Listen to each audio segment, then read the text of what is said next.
चाप अधीना। विवाह किसके अधीन था? इस धनुष के अधीन था।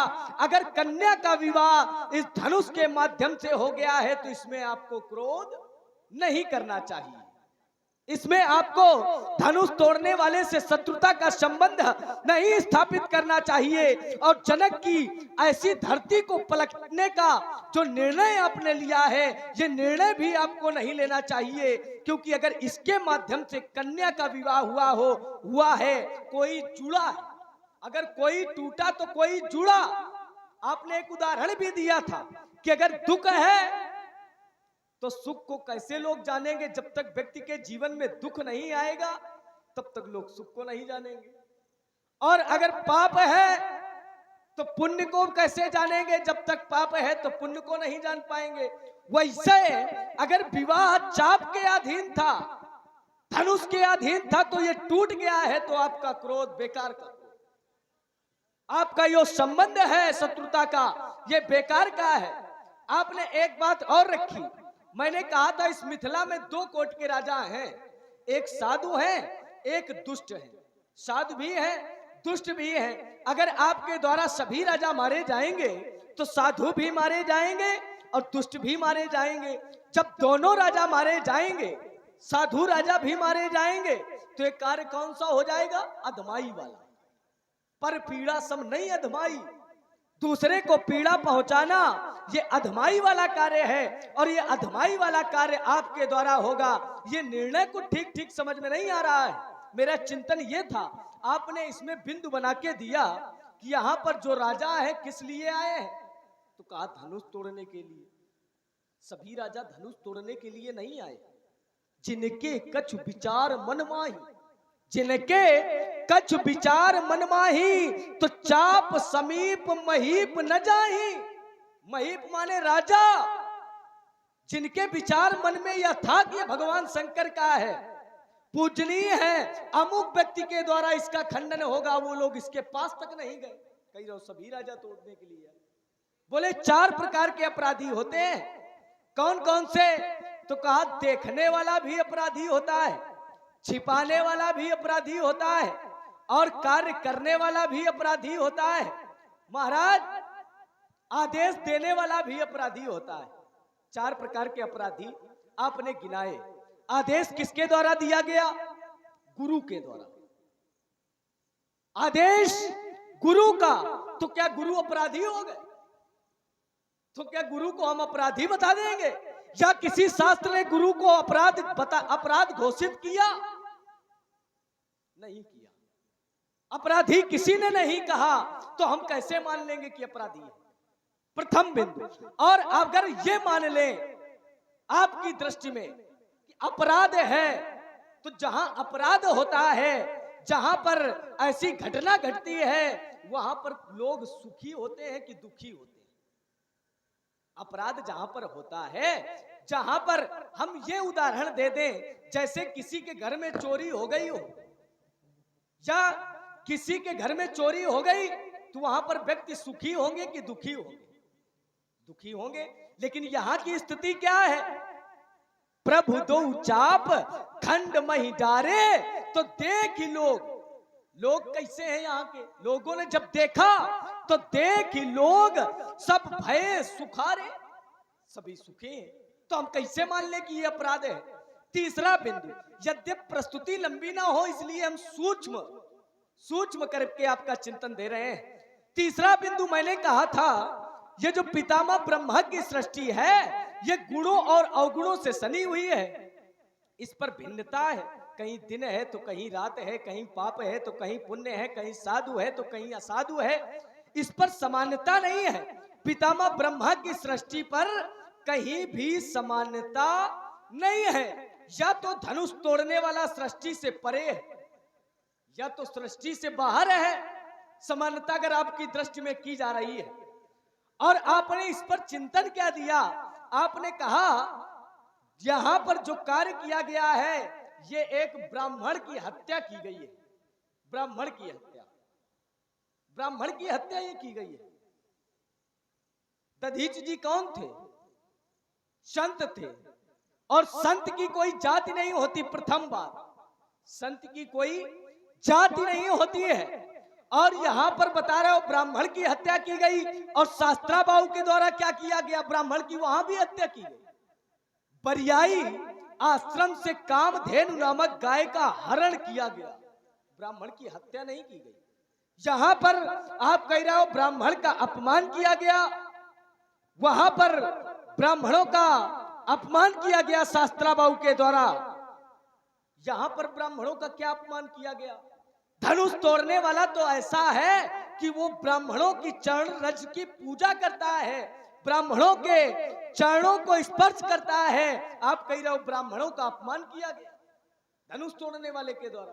अरे धनुष तोड़ने वाली महाराज ऐसी सत्ता है, साधारण सत्ता थोड़ी है। वो ब्राह्मणों के, संतों के चरणों का उपासक है, वो ब्राह्मणों का अपमान क्या करेगा? आप समानता का भाव स्थापित कर रहे हो। आप वहां पर शास्त्राबाहु से, धनुष तोड़ने वाले से, शास्त्राबाहु और धनुष तोड़ने वाले से इसलिए क्षमता नहीं हो सकती क्योंकि गुण और लक्षण मिलते नहीं है, और गुण और लक्षण भी नहीं मिलते। और इन दोनों में भिन्नता इस प्रकार से है जैसे विष और अमृत, विष और अमृत की तरीके भिन्नता है, और आप उस पर समानता का भाव स्थापित कर रहे हो। वार्ता लंबी ना हो इसलिए हम वाणी को विराम देते हैं और अति लघुत्तरी उत्तर की प्रतीक्षा करते हैं। चल देखो, बड़ा तुमने चिंतन किया, चिंतन करके अपनी बात को प्रस्तुत किया। चलिए हमारा भी चिंतन तुम्हारी प्रस्तुति पर होता है। हमने कहा था, हमने बिंदु बनाया था, और हमने बनाया नहीं था, तुम्हारी बात से जुड़ा हुआ हमारी वार्ता थी। अब बात निकल करके आई, तुमने जहां से वक्तव्य को प्रारंभ किया वहीं से हमारा उत्तर कह रहा है, हंस हमरे जाना और सुनहु देव सब धनुष। जब संसार में कुछ भी समान नहीं है, संसार में कुछ भी समान नहीं है। चलिए थोड़ा चिंतन करें कि मानव के हाथ में 5 अंगुलियां हैं, जब वो समान नहीं है। एक पिता के कई पुत्र हुआ करते हैं, एक पिता के विपुल कुमारा अहोई पृथक गुणशील आचारा, को पंडित को तापस ज्ञाता और को धनवंत सूर को। एक पिता के कई पुत्र हैं, क्या समान है?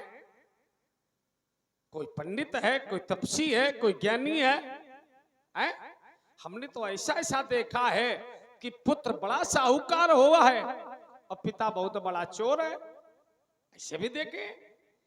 और हमने देखा कि पिता बहुत बड़ा चोर है और पुत्र साहूकार है, और हमने देखा पिता बहुत बड़ा साहूकार है, पुत्र उसका चोर है। और जब संसार में कुछ भी समान नहीं है, परमात्मा की दृष्टि में कुछ भी समान नहीं है, फिर हम तुम्हारी ये बात कैसे स्वीकार कर लें कि सुनो देव सब धनुष समाना। हमारा चिंतन है, विचार यह करना है। तुम कह रहे हो सुनो देव सब धनुष समाना, और हमने ये जाना है कि सब धनुष समान भी नहीं होते। संसार में कुछ धनुष ऐसे होते जो त्याज्य होते हैं, त्यागने वाले होते हैं। संसार में कुछ धनुष ऐसे होते हैं जो अपनाने वाले होते हैं। अब विचार यह करो कि जब कुछ धनुष त्यागने वाले हैं, जिन्हें त्याग दिया जाता है, और संसार में कुछ धनुष ऐसे हैं जो अपनाने वाले हैं, और अगर समान है, अगर धनुष समान है, तो फिर इसमें त्याग और अपनाना नहीं होना चाहिए। क्यों आदरणीय भाई? जब धनुष समाना, सब धनुष समान है, तो हमने ऐसा जाना है कि कुछ धनुष ऐसे होते हैं जो अपनाए जाते हैं, और संसार में कुछ धनुष ऐसे होते हैं जो त्याज्य होते हैं, त्याग दिए जाते हैं। और यह जो धनुष टूटा है, ये दिव्य धनुष टूटा है। यह धनुष जो है ये दिव्य धनुष है। ये कितने हाथ का है? 5.5 हाथ का धनुष है। ये धनुष 5.5 हाथ का है।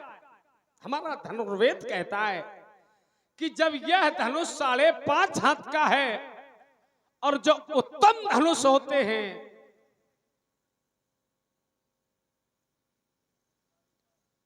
कुछ धनुष ऐसे होते हैं कि 4.5 हाथ के होते हैं, कुछ 4 हाथ के होते हैं, कुछ 3.5 हाथ के होते हैं। फिर ये सब समान कैसे?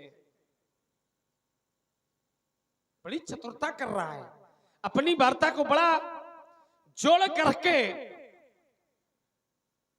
आगे चलिए। इसका एक और बिंदु आया। हमने कहा था कि यहां जो राजा आए हैं, जो राजा यहां आए, बोले सब राजा समान कैसे आपकी दृष्टि में है? तो कुमार लक्ष्मण जितने भी यहां राजा आए हैं वो घर से एक ही अभिलाषा लेकर के चले। भाई अगर दंगल में व्यक्ति जाता है तो क्या वहां भजन करने के लिए जाता है, पूजा करने के लिए जाता है? अरे दंगल में जाता है तो लड़ने जाता है। और यहां हमने कहा था स्वयंवर चल रहा है। स्वयंवर भाई राजा जनक की घोषणा है, कुंवरी मनोहर विजय बड़ी और कीरत यति कमनीय। जो धनुष को तोड़ेगा उस विजेता को यह पुरस्कृत किया जाएगा, पुरस्कार मिलेगा। लेकिन अगर यहां आ करके किसी को देख करके उनके भाव बदल गए हैं, वहां से उनके भाव बदले नहीं है। उन्होंने जब देखा तो उन्होंने जान लिया जिनके कछु विचार मन माही तो चाप समीप महीप न जाही। क्यों नहीं जा रहे हैं? किसी ब्याह अब उसको खोलेंगे नहीं अभी हम। सी ब्याह अमुख सीता का वर्णन करने वाला तो कोई और है, और हम अपने उपहास के पात्र नहीं बनना है। और जिनके मन में विचार नहीं है, ज्ञान शून्य है, अहंकारी है, तो वो धनुष तोड़ने का परिक्रम कर रहे हैं। भूप सहस 10 एक ही 12 और लगे उठावन टरे नटारा और डगहिन सम्मुसरासन कैसे और कामी बचन सतीमन। ऐसे भी राजा है, लेकिन अपराध की संहिता में वो दोनों राजा हैं। अगर किसी ने तोड़ने का प्रयास किया है तो किसी ने तोड़ते हुए देखा है। और अपराध करने वाले से अपराध को छिपाने वाला बड़ा अपराधी है। अपराध करने वाले से अपराध को छिपाने वाला बड़ा अपराधी है, इसलिए वो दोनों अपराधी है। एक बात और तुम्हारी निकल करके आई, बोले आदेश, बोले यहां गुरु का आदेश है, यहां गुरु का आदेश है। तो बोले क्या गुरु भी दंड संहिता में आएंगे? क्या गुरु का आदेश भी अपराध संहिता में है? हम कहते हैं गुरु अपराध संहिता में आ जाते हैं। उसका सूत्र हमसे ले लो, प्रमाण हमसे ले लो। बोले हरही शिष्य धनु और शोक न हरही और सो गुरु घोर नरक मां। भाई गुरु भी अपराध की संहिता में आ जाते हैं, लेकिन हमारा ग्रंथ कहता है, हमारा शास्त्र कहता है, ज्ञानी लोग कहते हैं, बोले संसार में कुछ व्यक्ति ऐसे हैं जिनकी बात पर विचार नहीं करना। मातु पिता प्रभु गुरु कै वाणी और बिना ही विचार करे शुभ। बोले गुरु के आदेश का पालन कर देना चाहिए शुभ जान करके। क्यों? अगर अनुचित करवा रहा है तो अपराधी गुरु बनेगा, उचित करवा रहा है तो गुरु का। तो इसलिए करने वाले पर अपराध नहीं लगता है मात पिता प्रभु गुरु कै बानी और बिना ही विचार करे शुभ। इस पर विचार नहीं करना चाहिए। चलो थोड़ा इस पर हम चिंतन कर लें। क्या धनुष तोड़ने वाले ने आदेश पर विचार नहीं किया? भाई अगर गुरु आदेश था तो उसे उस पर विचार नहीं करना। उसे आदेश मिला उठहु अमुख अब भंजऊ भव चापा और मेटहु तात जनक।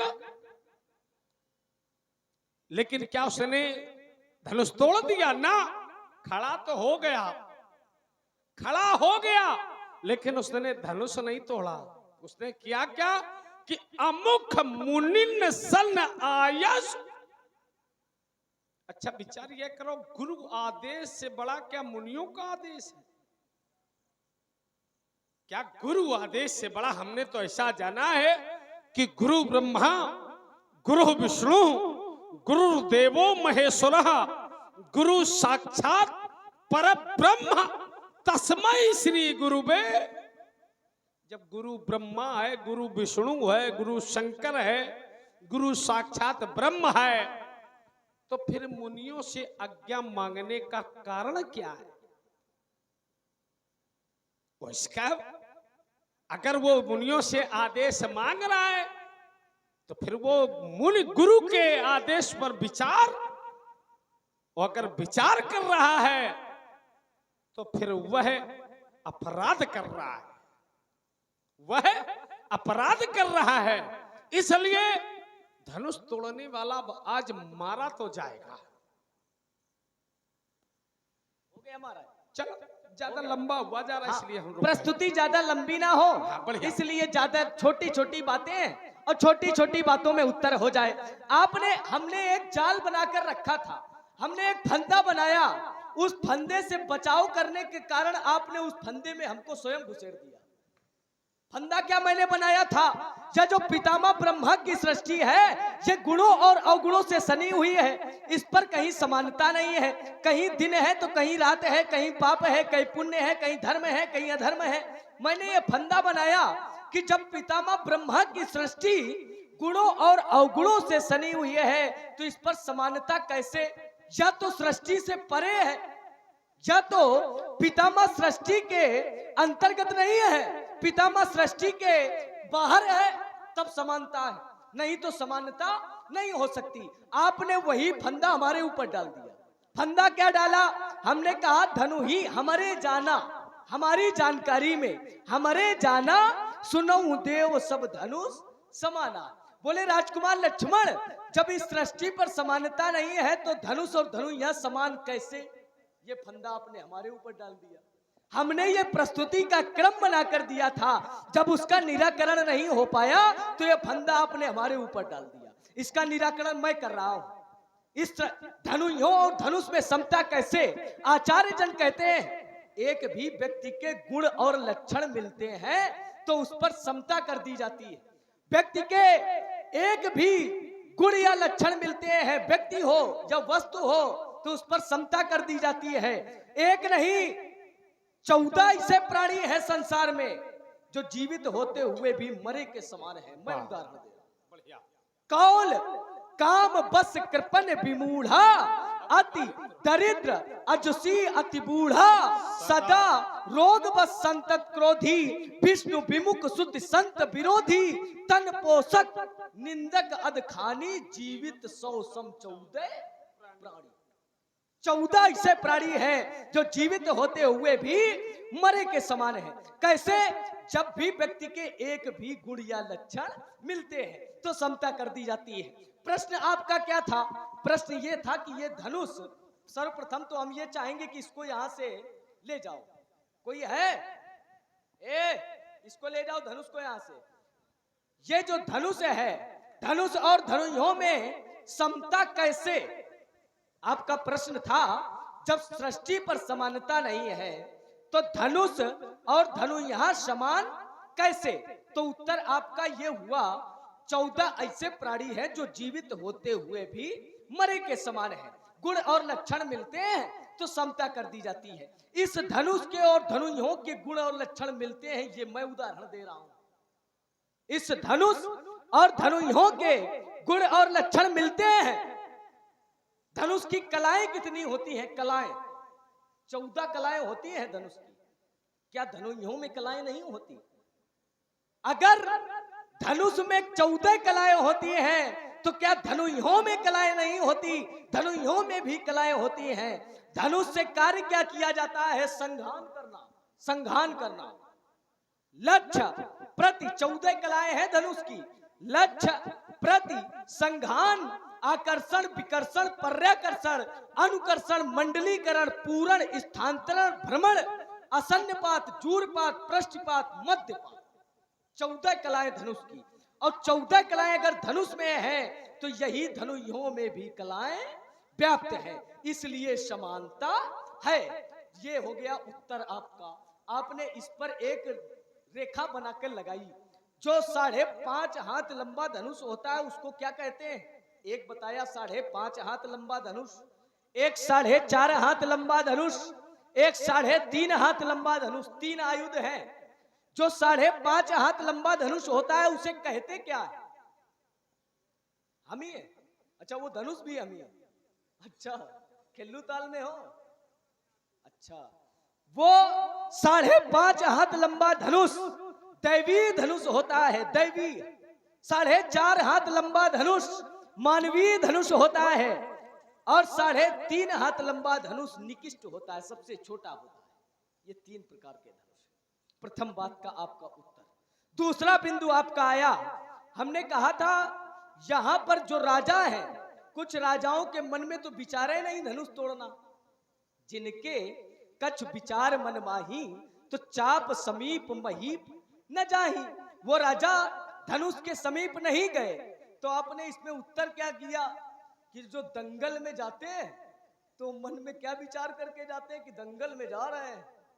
तो धनुष तोड़ने जब आए तो मन में विचार करके यही आए कि धनुष तोड़ने जा रहे हैं। यहां पर आने के बाद उनका विचार बदल गया।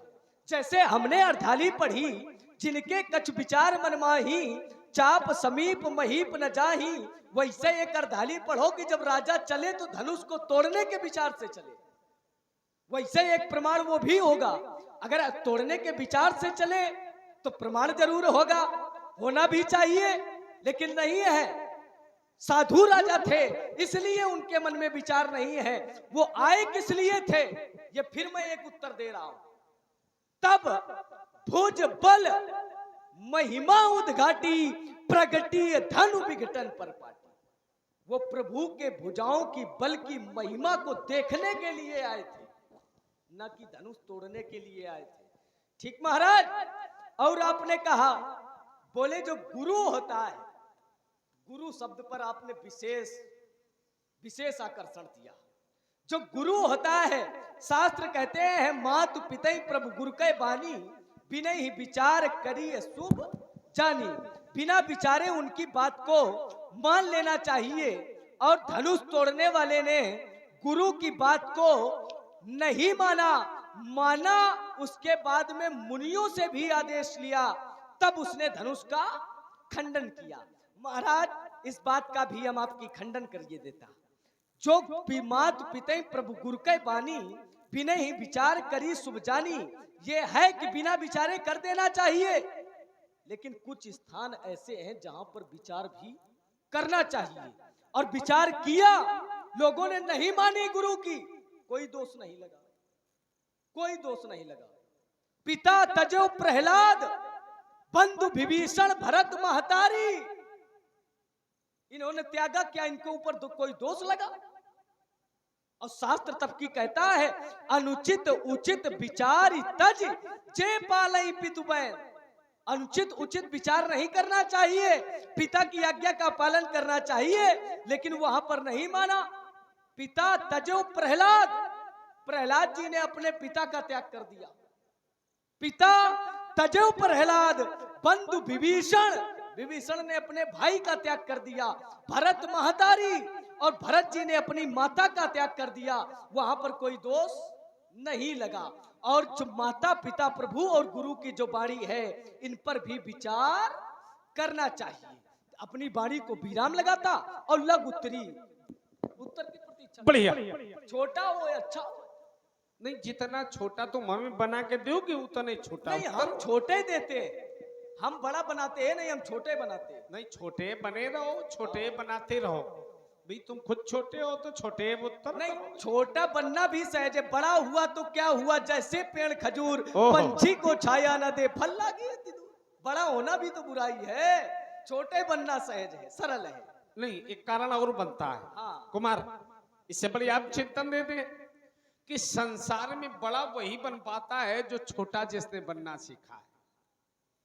संसार में जो छोटा बना है, तुम्हारा उत्तर आया कि वृक्ष हुआ तो क्या हुआ, जैसे वृक्ष खजूर बैठन को छाया नहीं फल लागे अति। लेकिन विचार यह करो कि अगर वो खजूर पहले छोटा बन गया होता, उसने छोटा बनना सीख लिया होता, तो फिर बड़ा बन करके उस पर दोषारोपण नहीं होता। और संसार में जहां जहां लोग छोटे बने, जहां जहां छोटे बने हैं, जिन्होंने अपने को छोटा समझा है, वही सबसे बड़े बने। एक उदाहरण कहो तो दे दे। दे दो। जैसे एक जगह समस्त योद्धा बैठे हुए हैं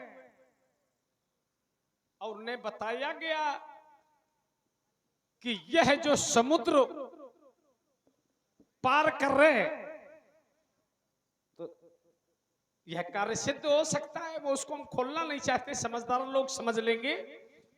तो वहां किसी ने बताया कि हम और प्रभावित हुए हमारे संजय सक्सेना जी, जो मुस्कुरा से हैं, इनके द्वारा 51 पुष्प मुद्राएं लखनलाल जी के चरणकमलों में और भार्गव महाराज जी के श्री के चरणकमलों में सादर समर्पित। बहुत बहुत साधुवाद।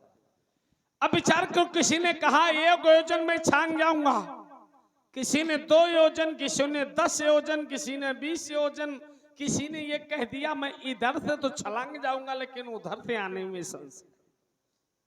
लेकिन एक बहुत छोटा बना बैठा रहा है, एक बहुत छोटा बना बैठा रहा है, उसने कुछ कहा ही नहीं कि हम कितना छलांग जाएंगे। और जिस समय उसे बताया गया कि तुम्हारा अवतारे हरि के कार्य के लिए हुआ है, आए? और जो सबसे छोटा बना रहा और वही समुद्र छलांग करके सुध लेकर के आ गया। तो जो संसार में सबसे छोटा जिसने बनना सीख लिया है, बड़े वही बन पाते हैं जो छोटा बनना सीख लेते हैं। चलिए, तुमने बड़ा चिंतन किया और चिंतन करके तुमने अपनी बात की प्रस्तुति दी। चलिए, तुम्हारी 2 बातें आई। एक बात तुम्हारी आई कि यहां पर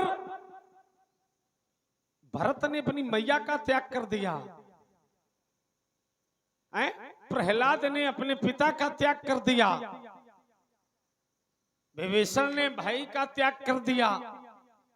लेकिन इस पर विचार करो, थोड़ा इस पर चिंतन भी होना चाहिए। बोले संसार, इस संसार में बोले पिता पूजनीय है, पिता की बात को स्वीकार करना चाहिए। हमने एक सूत्र भी पढ़ा था, हमने एक सूत्र पढ़ा था कि मात पिता प्रभु और गुरु के बानी, अब बिना ही विचार करी है शुभ। अब विचार यह करना है कि इन लोगों ने अपने माता भरत ने अपनी मैया की बात नहीं मानी, क्या आरोप लगा? विभीषण ने अपने भाई की बात नहीं मानी, प्रहलाद ने हिरण्यकश्यप की बात को नहीं स्वीकार किया है? लेकिन देखिए कि नियम कहता है कि पिता की बात को मानना चाहिए, लेकिन कब? जब वो परम पिता के सानिध्य में हो। परम पिता से बिलग, और हिरण्यकश्यप परम पिता से बिलग है। इसलिए प्रहलाद ने हिरण्यकश्यप की बात को स्वीकार नहीं किया और हिरण्यकश्यप पर दोष। चलिए, बोले माता की बात को मानना चाहिए, मैया की बात को स्वीकार करना चाहिए, लेकिन भरत ने मैया की बात को स्वीकार नहीं किया। और जब मैया की बात को स्वीकार नहीं किया तो क्या भरत पर आरोप लगा? नहीं लगा। क्यों नहीं लगा? क्योंकि मैया पूजनीय है, मैया वंदनीय है। कब? जब पिता के सानिध्य में हो। और अगर पिता से बिलग है तो हमारा सूत्र कहता है, सोची पति बिनु वंचक नारी और कुटिल कलह प्रिय इच्छा। इसलिए भरत पर आरोप नहीं लगा। अब तीसरी बात तुम्हारी आई कि विभीषण ने रावण की बात को नहीं स्वीकार किया, उस पर आरोप नहीं लगा। तो उत्तर भी यही आएगा, क्या रावण परम पिता के सानिध्य में है? क्या संतों के सानिध्य में है? परमात्मा के सानिध्य में है? नहीं है। इसलिए विभीषण को भी अब हमने जो सूत्र पढ़ा था कि मात पिता प्रभु गुरु कै बानी और बिना ही विचार करी है शुभ, ये शुभ जान करके कर देना चाहिए। जब यह नियमावली में बंधे हो, वो अगर नियमावली में नहीं है तो फिर मानना नहीं चाहिए, और नहीं मानते हैं तो आरोप नहीं लगता है। तो हमने कहा था कि अगर धनुष तोड़ने वाला और गुरु आदेश मिल रहा है उसे, धनुष तोड़ने वाले को गुरु आदेश मिल रहा है, तो अगर गुरु आदेश मिल रहा है, अच्छा जो गुरु जी हैं वो तो परमात्मा के सानिध्य में है, और जब परमात्मा के सानिध्य में है फिर धनुष तोड़ने वाला गुरु आदेश क्यों नहीं पूर्ण कर रहा है? फिर क्यों अमुख मुनि न सन आयस?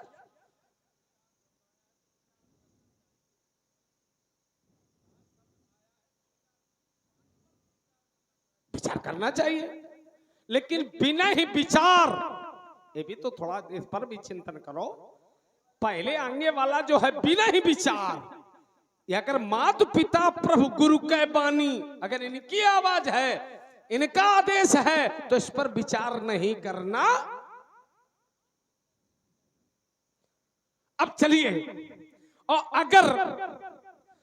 अगर धनुष तोड़ने वाले को गुरु आदेश मिला है कि उठहु अमुख और भंजाऊ बहु चापा मेटहु तात जनक पर, तो उससे विचार नहीं करना चाहिए, उसे सीधे गुरु के आदेश का पालन करना। लेकिन उसने ऐसा नहीं किया, उसने मुनियों से आदेश मांगना प्रारंभ कर दिया। अमुख मुनि न सन आयस मांगा, तो क्या गुरु आदेश से मुनियों का आदेश श्रेष्ठ है? चलिए महाराज, हो गया।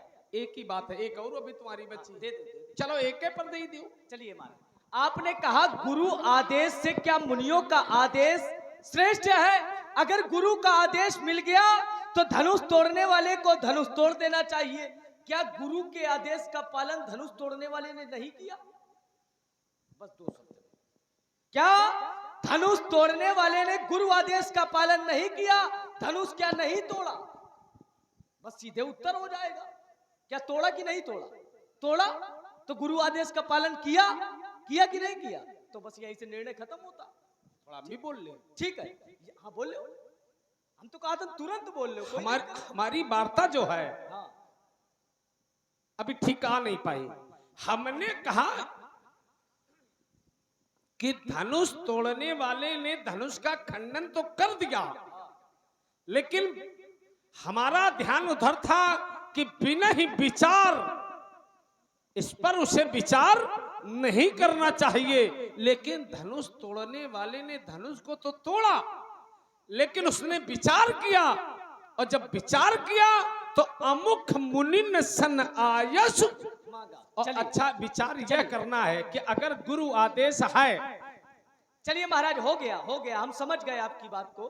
आपका कहने का केवल भाव ये है कि जब गुरु आदेश प्राप्त हो गया तो मुनियों से आशीर्वाद या आदेश क्यों ले रहा है? ये बात। ठीक, यही आपका निर्णय है। क्यों ले रहा है इसका भी निराकरण ले लो। गुरु के साथ में कौन है? गुरु के साथ में कौन आया है मिथिला में?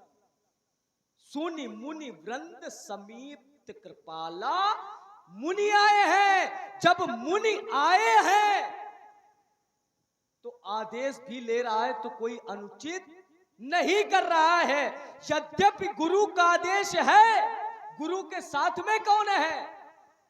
सुनि मुनि वृंद समेत कृपाला, और देखन चले धनुष मक साला। और आए कौन है? मुनि है। जैसे उदाहरण ले लो, पिता है, पिता का आप अनुशासन करो, प्रणाम करो पिता को। पिता के समक्ष में अगर चाचा खड़े हैं तो क्या चाचा को प्रणाम पुत्र नहीं करेगा? नहीं करेगा? करेगा। ठीक, प्रथम बात का उत्तर आपका। एक बिंदु आपने दिया था, हमको अभी भी याद है। हमने कहा था बड़ा हुआ तो क्या हुआ, जैसे पेड़ खजूर पंछी को छाया न दे, फल लागे अति दूर। तो आपने कहा एक छोटा है, कहां बैठा है? तो कहा समुद्र के तट पर बैठा है, अपने आप को छोटा बनाए बैठा है। और सभी लोग अपनी मंत्रणा बता रहे हैं कि मैं समुद्र को लांघ सकता हूं। कोई कह रहा है मैं लांघ तो सकता हूं, वापस नहीं आ सकता। कोई कह रहा है मैं आधी दूर तक जा सकता हूं। अब जिस समय उस छोटे से पूछा गया तो वह छोटा कहता है सब प्रभु कृपा, ये मेरा कुछ नहीं, सब प्रभु का है। वो क्यों? वो भक्त है। वो छोटा तो है लेकिन भक्त है। उसने परमात्मा को अपने बस में कर रखा है। कौन भक्त है? सुमिरी पवन सुत पावन नामू, अपने बस कर राखे सी रामू। एक बार प्रश्न खड़ा हुआ ज्ञान और भक्ति का, और तराजू पर रखे गए दोनों। देखा गया किसका पलड़ा भारी है। आचार्य काकभूषुंड जी ने गरुड़ जी से पूछा, आचार्य काकभूषुंड जी ने गरुड़ जी से पूछा, जे असि भगति जानी परिहरहि, केवल ज्ञान हेतु श्रम करहि, ते जड़ काम धेनु ग्रह त्यागी, खोजत आकु फिरे पे लागी। जे अस भगति, जो ऐसी भक्ति को जान करके, जे अस भगति जान करके, परिहरहि जान करके उसका निरादर करते हैं। जे अस भगति जान परिहरहि, केवल ज्ञान हेतु श्रम करहि, केवल ज्ञान के मार्ग को ढूंढते हैं। तो कैसे हैं? तो कहा ते जड़ माने मूर्ख, ते जड़ काम धेनु ग्रह त्यागी, खोजत आंख फिरे पे लागी। वो मानो अपने ग्रह पर, अपने घर पर बंधी हुई कामधेनु गाय को छोड़ करके ताड़ के वृक्षों पर दूध लेना चाहते हो। जो ज्ञान को मार्ग को केवल ज्ञान के मार्ग को खोजते हैं, तो मानो अपने ग्रह पर बंधी हुई गाय को छोड़ करके ताड़ के वृक्षों से दूध लेना चाहते हो। तीसरा बिंदु आपका, बड़ी सरलता से उत्तर मैं करूंगा।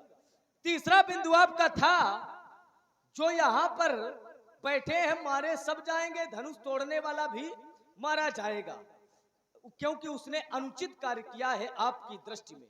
हमने प्रथम एक बिंदु दिया था, जहां पर अनुचित कर्म होता है, अपराध होता है, वहां पर सुखारे शब्द नहीं होता। वहां पर क्या होता है? वहां दुखारे शब्द होता है। वहां के सभी लोग दुखी होते हैं, कोई सुखी नहीं होता है। यहाँ पर सभी सुखी हैं, केवल सुखी नहीं है, केवल सुखी नहीं है। धनुष तोड़ने वाले की, धनुष खंडन हार की आरती उतार रहे हैं। अब महाराज ये बताइए, अपराध करने वाले को, अनुचित कार्य करने वाले की लोग कभी आरती उतारते हैं? महाराज आरती नहीं उतारते, हम तो ये कहेंगे उतार के देते हैं। यही सत्य है। अनुचित अगर कोई करे, अधर्म करे, अन्याय करे, तो महाराज उसको दंड दिया जाता है। उसको दंड देने के बाद जो न्यायाधीश होता है वही दंड देता है और दंड दिया जाता है। और यहाँ पर दंड न देने की बजाय उसकी लोग आरती उतार रहे हैं। अब आरती कौन लोग उतार रहे हैं? यहाँ के संत लोग। संत लोग क्या अपराध करने वाले की या अनुचित करने वाले की, अधर्म करने वाले की कभी आरती उतारते हैं संत लोग? नहीं उतारते ना। और यहाँ पर उतारी जा रही है। करई आरती पुर नर नारी, करई आरती पुर नर नारी। और केवल आरती नहीं, दे ही निछावर वित्त विसारी। और यहाँ के नर नारी कैसे हैं? तो कहा पुर नर नारी सुभग सूची संता। सब संत है और संत लोग महाराज कभी आरती नहीं उतारते। कहने का कारण यह है कि धनुष तोड़ने वाली ऐसी सत्ता है जिसे संत महात्मा सब स्वीकार कर रहे हैं, तो आपो स्वीकार करो। बस ये बात तुम्हारी बात निकल करके आई। तुमने 3 बातें रखी। तुमने एक शब्द बोला कि यहां पर सब प्रसन्न है, तो बेटा सब प्रसन्न नहीं है। तुम्हारी पहली बात हमने पकड़ी, बोले सब प्रसन्न है तो सब प्रसन्न नहीं है। और अगर सब प्रसन्न है तो यहाँ ऐसे भी राजा हैं जो कह रहे हैं कि ले वो छुड़ाई सिंह का को और धरी बांधो नर बालक दो, और जो विदेह कछु करे सहाई तो जीतो समर सहित दो। अच्छा भैया ये प्रसन्न होके कह रहे हैं। चलिए दूसरी बात तुम्हारी आई, बोले यहाँ आरती उतारी जा रही है। आरती तो हमने ऐसा जाना है कि यह संसार है स्वार्थी, इसलिए उतार रहा है आरती।